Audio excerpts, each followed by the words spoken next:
Insomnia: Simple Methods and Strategies to End Sleeping Disorder. Written by Jimmy Fellon. Narrated by Magoo.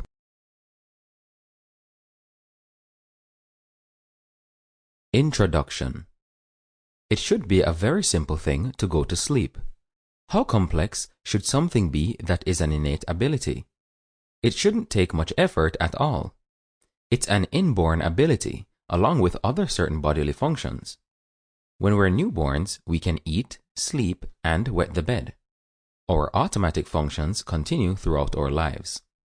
So you should just be able to close your eyes, relax, and you are off to dreamland. But this is not an option for many people. Sleep doesn't come as easy as that.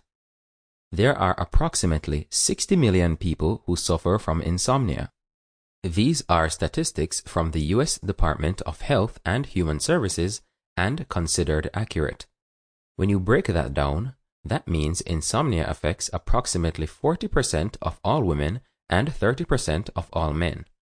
This condition seems to drive people to the edge of madness as they fight to get enough sleep.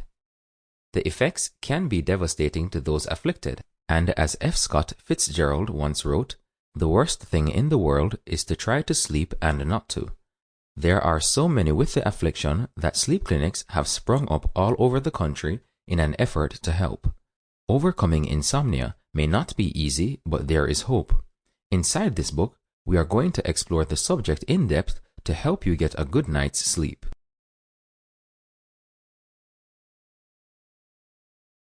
What is insomnia? Insomnia is basically an inability to sleep and/or to remain asleep for a reasonable period. It gives the feeling of daytime fatigue and impairs normal performance. People with insomnia can't sleep despite being tired, and when they do sleep, it's a light, fitful sleep that leaves them tired when they awake. Sometimes they simply wake too early. Here are common symptoms: frequent headaches, irritability, lack of concentration, sleeping better away from home, taking longer than 30 or 40 minutes to fall asleep, feeling tired and not refreshed upon waking, waking repeatedly during the night, waking very early and not being able to fall back asleep, only being able to sleep using sleeping pills or alcohol. Insomniacs could be the product of our stress-filled society. It is common knowledge that those with insomnia complain of being unable to close their eyes or rest their minds for any length of time. Often they are plagued with problems and to-do lists that never got done, worry. Sample complete. Ready to continue?